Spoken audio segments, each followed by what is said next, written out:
സ്വപ്നം കണ്ട് കളിച്ചു ചിരിച്ച് നടന്ന പ്രായമാണ്.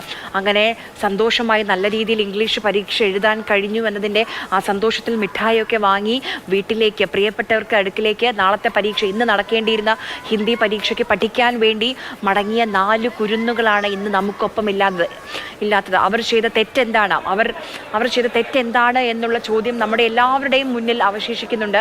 അതിന് മറുപടി പറയേണ്ട ആളുകൾ നമുക്ക് ഇടയിൽ തന്നെയുണ്ട്. ആവർത്തിച്ച് ഇതൊരു അപകട മേഖലയാണെന്ന് എത്രയോ കാലമായി പറയുന്നു. 2021 വിഷുവിൽ ഇതേ നിരത്തിൽ ഇതേ സ്ഥലത്ത് ഒരു കുടുംബം അപകടത്തിൽ മരിച്ചിരുന്നു.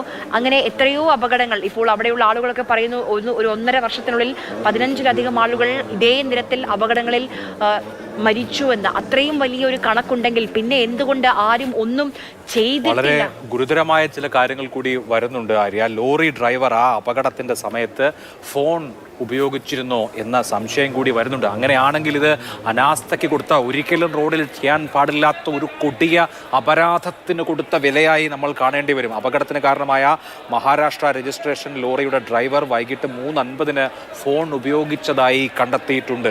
ഈ ഡ്രൈവറുടെ പ്രജീഷ് ജോയ് എന്ന ഡ്രൈവറുടെ CDR ടവർ ലൊക്കേഷൻ അടക്കം പരിശോധിക്കുന്നുമുണ്ട്. അങ്ങനെ അത്തരത്തിലൊക്കെയുള്ള ഗുരുതരമായ കാര്യങ്ങൾ കൂടി ഉണ്ടായിട്ടുണ്ട് എങ്കിൽ അത് എന്തുകൊണ്ട് ഈ അപകടം ഉണ്ടായി എന്നുള്ളതിൻ്റെ ഒരു സൂചന കൂടിയായി നമ്മൾ എടുക്കേണ്ടി വരും. ഇന്നലെ വൈകിട്ടാണ് ഈ ഒരു അപകടം, അതായത് കരിമ്പ ഹയർ സെക്കൻഡറി സ്കൂളിലെ 8ാം ക്ലാസ് വിദ്യാർത്ഥിനികൾ പരീക്ഷ എഴുതി വീടുകളിലേക്ക് മടങ്ങുമ്പോഴാണ് ഈ ഒരു അപകടമുണ്ടായത്. ലോറി വന്ന് ലോറിയുടെ ടയറിനടിയിൽ കുടുങ്ങിയാണ് ഈ 4 പേരും മരിച്ചത്. ആശുപത്രിയിലേക്ക് എത്തിക്കാൻ ശ്രമിച്ചു, പക്ഷേ ജീവൻ രക്ഷിക്കാൻ സാധിച്ചില്ല. 3 പേരും സംഭവ സ്ഥലത്ത് വെച്ച് തന്നെ മരിച്ചു എന്നാണ് അറിഞ്ഞത്. ഒരാളുടെ മൃതദേഹമൊക്കെ മുടിയൊക്കെ മുറിച്ചാണ് പുറത്തെടുത്തത്. അപ്പോൾ എത്രത്തോളം വേദന അനുഭവിച്ചാണ് അവരുടെ മടക്കം എന്നുള്ളത് കൂടി നമ്മളെ വേദനിപ്പിക്കുന്നുണ്ട്.